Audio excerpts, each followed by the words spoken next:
somewhere in space. This may all be happening right now. 20th Century Fox and George Lucas, the man who brought you American Graffiti, now bring you an adventure unlike anything on your planet. Star Wars. Here they come.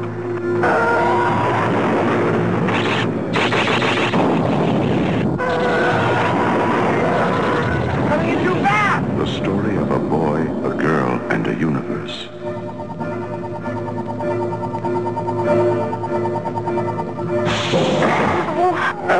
It's a big, sprawling space saga of rebellion and romance.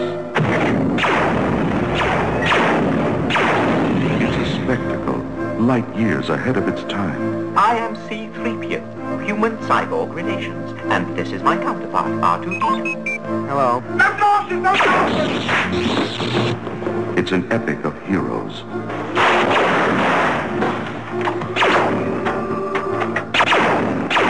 Good luck. And villains. And aliens from 1,000 worlds.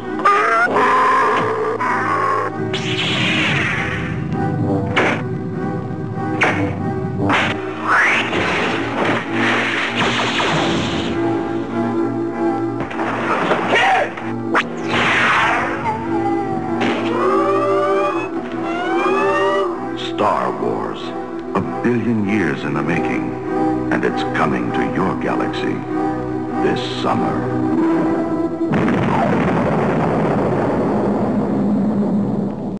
3PO is to look like the Metropolis robot, only a boy. Then I made an illustration showing 3PO and R2 coming across the desert, and we could see their base capsule in the background.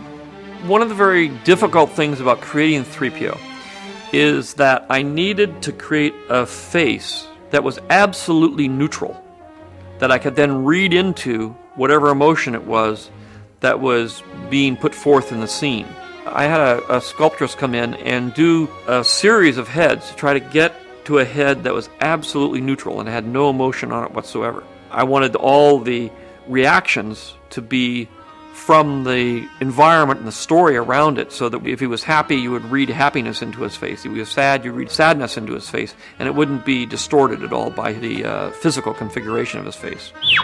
Don't you call me a mindless philosopher, you overweight glob of grease. Now come out before somebody sees you. I also originally was going to make him more like an oily used car dealer or a salesman. He was going to be more like a salesman who was always trying to please and always saying the right thing. Can you speak Bocce? Of course I can, sir. It's like a second language to me. I'm a Yeah, all right, shut up. I'll take this. Shutting up, sir. But as Tony Daniels came into it, he was a very good actor, and he had this British accent, and I just fell in love with the accent. I tried to use all different kinds of people. I tried to use the used car dealer. I tried to use the salesman. None of it worked except for Tony as this kind of fussy British butler. The very first day on the film set on Star Wars, we got there, they'd only just managed to finish the costume, and I actually got dressed up and I had to say to the continuity girl, could you take a Polaroid, please, and hold it up? And through the little eyes, I looked at a Polaroid of myself, and that's where I really learned totally what I looked like for the day. If I told you half the things I've heard about this Jabba the Hutt, you'd probably short-circuit. In Star Wars, we again see robots with mostly gender-neutral designs, who are nevertheless treated as male.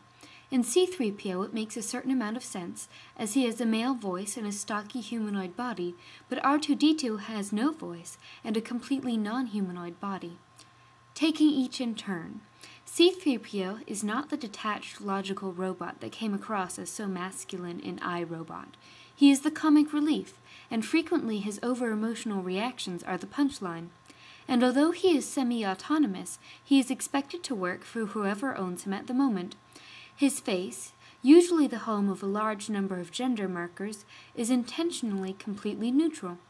Like Andrew in Bicentennial Man, he is portrayed by a human man, which helps to make him read as male, but unlike with Andrew, we never see the human underneath. Instead, we determine his gender by his voice and by the other characters' reactions to him. Since he is consistently referred to as male, has a male voice, and downplays his servile nature with an English butler demeanor, we accept him as male. R2-D2, on the other hand, has absolutely no gender markers associated with him, no humanoid body, no human voice, and no specific human behaviors. He has a personality and is treated as a person, but in and of himself he is not gendered. However, I still use male pronouns to refer to him because all the other characters in the films use male pronouns to refer to him.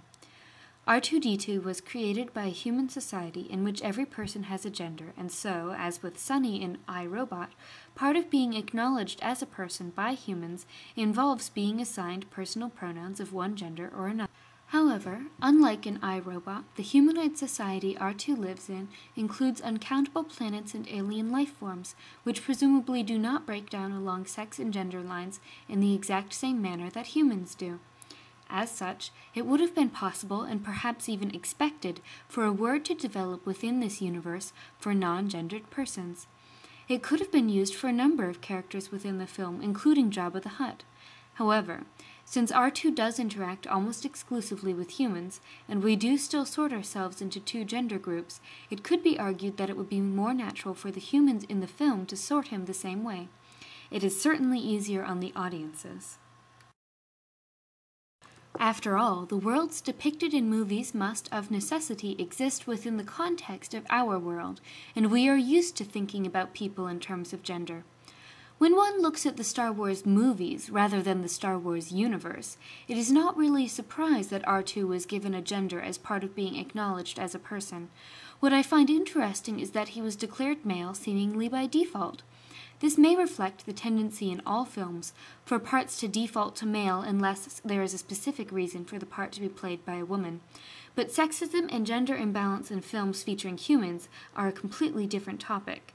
But I suspect that many of the same trends carry over into films featuring robots, because the human filmmakers are in the same mindset.